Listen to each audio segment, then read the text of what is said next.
Os segredos do século perdido seguem sendo revelados por Vegapunk no capítulo 1116 do mangá de One Piece. Hoje, vamos falar sobre a figura de Imo e o motivo de sua obsessão pela linhagem Nefertari e todas as dicas deixadas pelo Oda ao longo do mangá que sustentam isso. Também tivemos finalmente a confirmação de que o governo mundial tem em posse hoje uma das 3 armas ancestrais, então vamos falar sobre as armas ancestrais e por que o Vegapunk está errado na sua visão sobre Joy Boy. E ainda, vamos tentar entender o motivo que fez os piratas do Roger rirem e não fazerem absolutamente nada quando souberam que o planeta inteiro está prestes a ser completamente afundado no oceano. Galera, mais um capítulo com várias informações complementares no discurso do Vegapunk para o mundo. Várias dessas informações a gente já sabia, outras a gente já desconfiava e agora tivemos uma confirmação finalmente, e outras serviram para fortalecer ideias que a gente já vem supondo há algum tempo. Como sempre, o vídeo de hoje vai estar recheado de informação, reflexão e bastante especulação, porque, como eu disse no vídeo passado, século perdido é uma das coisas que eu mais gosto de falar e especular, e mais ainda quando se trata da figura de Imo. Então esse é o momento de abrir a sua mente e se deixar viajar um pouco com a gente, beleza? Abra sua mente!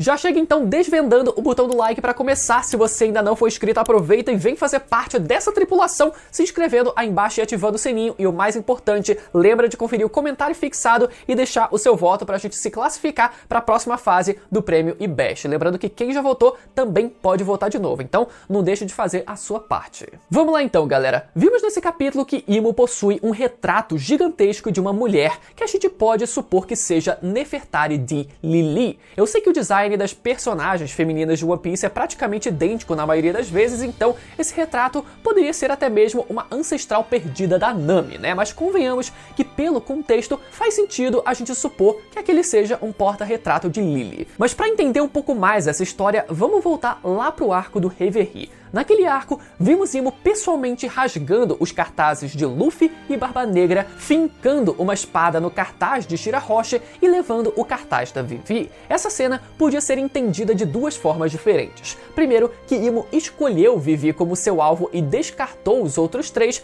e segundo, que Imo possui um desprezo pelas figuras daqueles 3, mas por algum motivo tem um carinho particular pela figura da Vivi. Reparem, o fato de Imo não ter dilacerado o cartaz da Vivi seria uma pista do interesse peculiar de Imo pela Vivi, quem sabe até um desejo por ela. Mas não pela Vivi em si, mas sim por ela ser quase idêntica à sua ancestral Nefertari de Lili. E agora podemos ver que Imo possui até mesmo um retrato de Lili na sua parede, né? Pelo que a gente pode deduzir. E por que eu acredito nisso? Se a gente tomar como exemplo a história da vida real, a rainha Nefertari era considerada a mulher mais bonita do Egito antigo. Ela era, inclusive, a esposa preferida do faraó Ramsés II, então faz sentido que Nefertari Lili fosse uma mulher cobiçada durante o século perdido em One Piece também. Sabemos que assim como Lili era a rainha de Alabasta na época, um dos 20 reinos inclusive, né, que fundaram o governo mundial, sabemos que existiu um outro rei chamado Imo Nerona, outro representante desses mesmos 20 reinos. Então faz sentido pensar que Imo, sendo o rei de um desses 20 reinos, tenha desejado no passado outra figura da realeza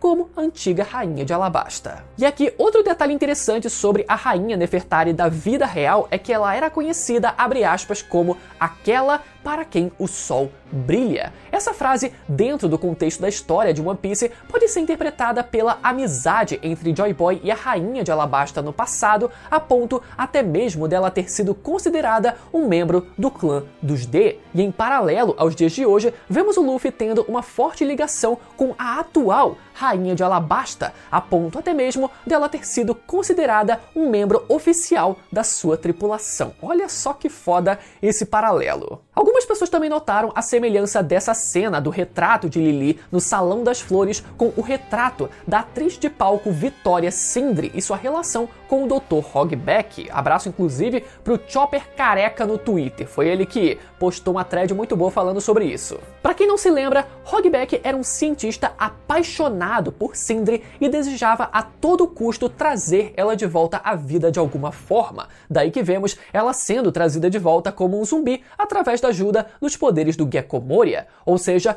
tanto o elemento da imortalidade quanto o elemento da paixão estariam presentes tanto na história de Hogback com a Sindri, como também na história de Imo com Lili. Nesse caso, podemos supor com ainda mais confiança que Imo era apaixonado pela antiga rainha de Alabasta. E esse paralelo com Hogback também fortalece a ideia de que Imo seja um médico, assim como o próprio Hogback, e talvez até mesmo o médico lendário mencionado pelo pai de D.S. Drake. Barrows menciona que com o poder da Ope Ope no Mi, o médico seria instantaneamente um dos melhores do mundo, e que no passado alguém comeu essa fruta e curou tantas doenças com cirurgias milagrosas que esse médico ficou conhecido como uma lenda. Outro detalhe é que Hogback e Sindri são introduzidos no mesmo capítulo em que Absalom assedia a Nami durante o banho e declara que ela deve ser a sua noiva. Então pode ser que no passado Imo forçadamente tenha exigido que Lili fosse a sua noiva também. E outro pequeno detalhe é que nesse mesmo capítulo, Sindri oferece pudim para Hogback e os Mugiwaras, e pudim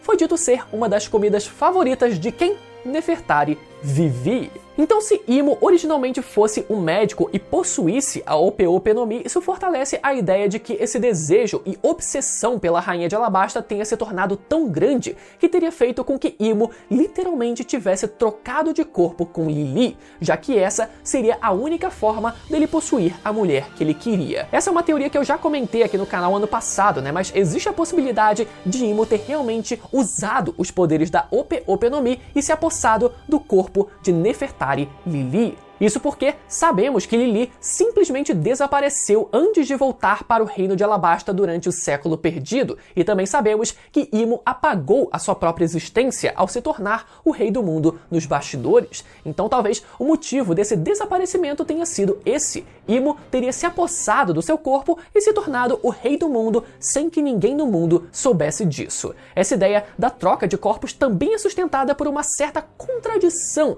que eu vejo na figura de Imo. Porque ao mesmo tempo em que Imo é chamado por um kanji usado somente para os tenryubitos do sexo masculino, a gente também vê toda uma feminilidade na figura de Imo, com esse véu e vestido gigantesco, a forma como ela toca nas borboletas, etc. Então é tudo muito confuso, é tudo muito contraditório. E outra coisa é que o Oda já brincou com esse lance de troca de corpos entre gêneros no arco de Punk Hazard, com o Sanji entrando no corpo da Nami e o Smoker entrando no corpo da Tashigi. Então, caso Imo seja um desses casos, não seria a primeira vez que o Oda tocaria nesse tema. E um outro detalhe recente que sustenta essa ideia é uma fala do próprio Vegapunk durante esse discurso. Quando a gente volta ali no capítulo 1113, ele diz para as pessoas não assumirem que aquele que o executou é uma má pessoa. Essa frase pode ser entendida da seguinte forma, como se o Vegapunk não quisesse que a figura de Lili fosse vista como a vilã dessa história, porque no fundo não seria ela quem teria realmente causado esse incidente, mas sim aquele que tomou o seu corpo.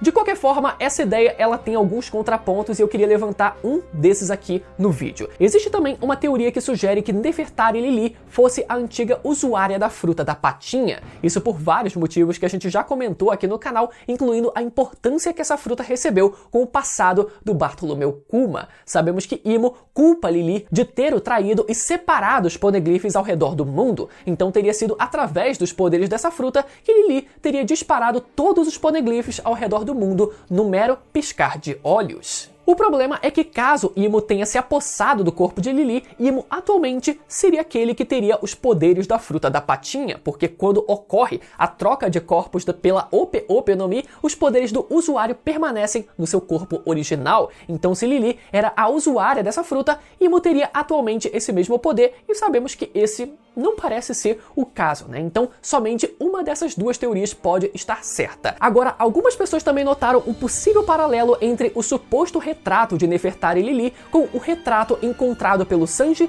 no começo da saga de Skypiea. No começo do arco, vemos aquele galeão gigante caindo dos céus e em seguida os Mugiwaras nadando até o fundo do mar para investigar o que sobrou daquele navio. E dentro, Sanji encontra esse porta-retrato de uma mulher com um arpão enfincado nele. Ele eles descobrem que aquele era um navio de exploração chamado São Brice, que partiu do reino de Brice mais de 200 anos atrás, mas depois que chegaram até Skypia, o navio e seus tripulantes foram condenados à chamada prisão de nuvem, onde um pedaço de nuvem é separado da ilha junto do navio e navega perdido pelos céus até que a nuvem seja dissolvida e os prisioneiros caiam do céu. Esse processo, no caso, levou 200 anos até o navio cair bem na frente dos chapéus de palha. Então a gente tem muito pouca informação sobre essa história em específico e se ela teria alguma coisa a ver com Imo e os Nefertari do século perdido. Faz mais sentido a gente estabelecer um paralelo, por exemplo, com a história do Hogback mesmo, pra gente tentar caçar essas dicas.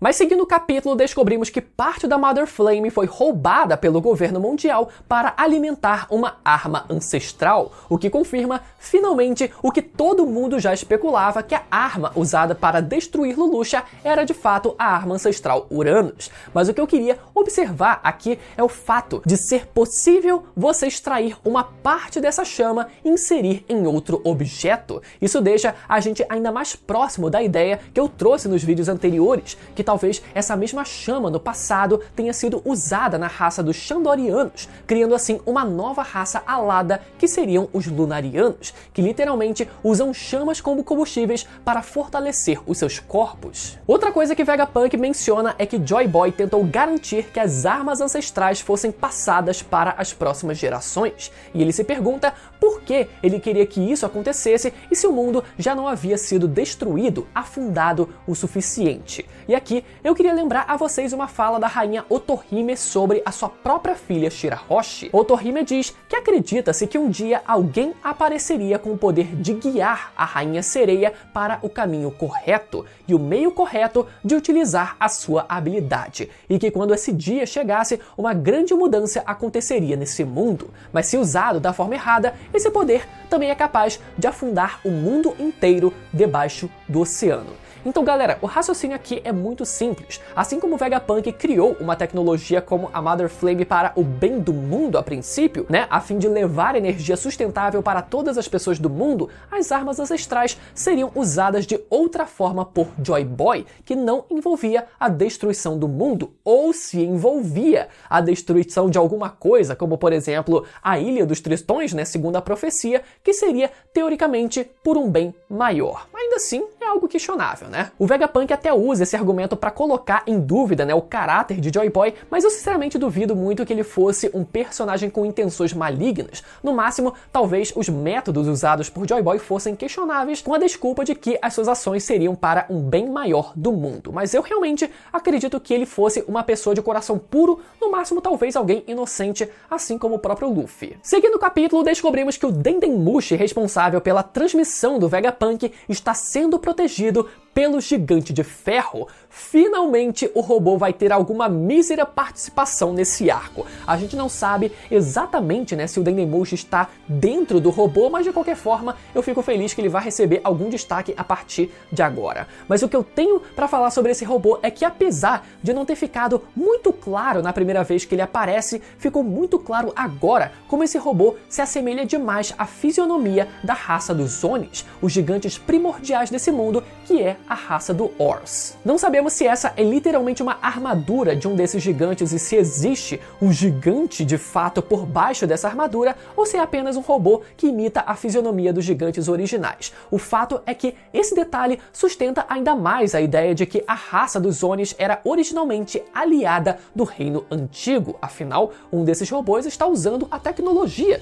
justamente do Reino Antigo. E isso a gente pode ver pelo exemplo mais recente, que foi a amizade entre Ace e Ors Jr., que eu comentei no vídeo passado, em que o Ace, sendo um membro dos D, literalmente fez um chapéu de palha para o gigante se proteger da chuva e da neve. Então talvez essa boa relação entre os gigantes primordiais e o clã dos D venha desde o século perdido. Além disso, também existe um outro detalhe muito interessante que me mandaram essa última semana, que foi uma fala dos Minks surpresos com o fato de existirem mais do que 5 países no mundo. Sabemos que os Minks se isolaram do resto do mundo cerca de 1000 anos atrás, antes mesmo do século perdido, então é muito possível que no passado essa fala indique que esses 5 países mencionados pelos Minks fossem na verdade os únicos 5 continentes que existiam no mundo. E sabendo que a raça do Ors foi nomeada como Arrasta-Continentes, receberam essa alcunha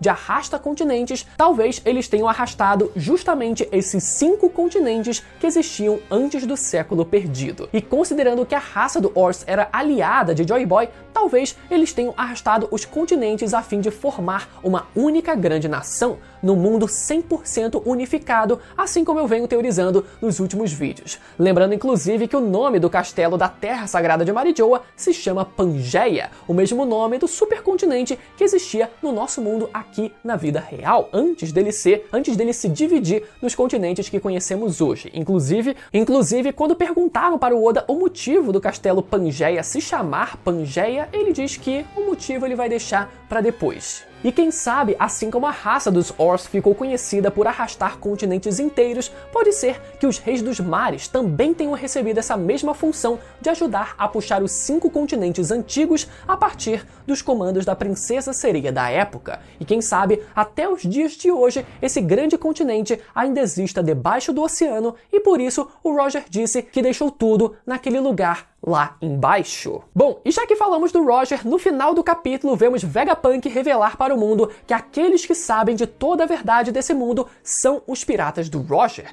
mas que por algum motivo eles decidiram não fazer absolutamente nada sobre isso, fora o fato de que eles descobriram uma catástrofe global e simplesmente começaram a rir. Ah, o mundo vai acabar, que merda, né? Então tá todo mundo fudido, só resta a gente rir mesmo. Mas vamos então por partes. Primeiro, por que o bando do Roger teria rido de uma desgraça como essa que assolou o mundo inteiro no passado? Eu tenho alguns palpites para isso. Primeiro, a figura de Joy Boy, ou do Deus do Sol Nika, é uma figura que existe para fazer as pessoas rirem. Então, por mais trágico que tenha sido o final dessa história, o seu personagem principal ainda existe para essa finalidade, para fazer as pessoas rirem mesmo diante dos piores cenários. Ou seja, mesmo diante da descoberta de uma catástrofe como essa, Joy Boy ainda foi capaz de fazer os piratas do Roger rirem. Segundo ponto, talvez o motivo que tenha feito os piratas do Roger rirem tenha sido o motivo que iniciou o conflito das duas ideologias que entraram em conflito durante o século perdido. Como eu falei no vídeo passado, talvez o motivo que deu início a todo esse grande conflito tenha sido um motivo extremamente imbecil. É só a gente lembrar do motivo da briga entre Shanks e Buggy sobre o Polo Norte e o Polo Sul, o motivo da briga entre Dory e Brog, que perdurou, olha só, por 100 anos, e o motivo da briga entre Luffy e Barba Negra por causa de uma torta. Então pode ser que os piratas do Roger tenham rido justamente do quão imbecil, do quão idiota teria sido o motivo que despertou um século inteiro de conflito nesse mundo. E terceiro ponto, talvez os piratas do Roger não tenham achado graça da catástrofe em si, mas sim do que exatamente era o tesouro One Piece. Porque se a gente voltar lá naquele capítulo, o narrador deixa muito claro que o momento em que os piratas do Roger riram foi quando eles se depararam com o tesouro One Piece na sua frente. Então talvez eles não tenham rido da desgraça em si, mas sim do que era exatamente aquele tesouro. E claro que sempre pode ser uma combinação desses fatores. Pode ser que a história de Joy Boy, apesar de ter um fim trágico, seja uma história engraçada pela essência do próprio Joy Boy. Pode ser que o motivo do conflito ideológico do século perdido seja um motivo totalmente imbecil, e pode ser que o próprio tesouro em si também seja algo engraçado. Agora, quanto ao motivo para que os piratas do Roger não tenham feito absolutamente nada, eu acho que essa já é uma questão mais prática mesmo. O que sabemos é que os piratas do Roger chegaram cedo demais por algum motivo, mas por que isso? Pelos seguintes motivos. Naquele momento, a fruta de Nika ainda não tinha encontrado o seu usuário ou sequer tinha sido despertada por algum usuário dessa fruta. Isso só viria a acontecer 24 anos depois da morte do Roger. E outra coisa que são as armas ancestrais. A princesa sereia, que viria a ser Poseidon, também não havia nascido ainda naquela época. Hoje em dia, Shirahoshi só tem 16 anos de idade, o navio de guerra Pluton ainda não havia saído de dentro do país de Wano, e a arma ancestral Uranus ainda não havia recebido uma fonte de energia que pudesse ser usada. Então, como eu falei, essa talvez seja uma questão prática mesmo,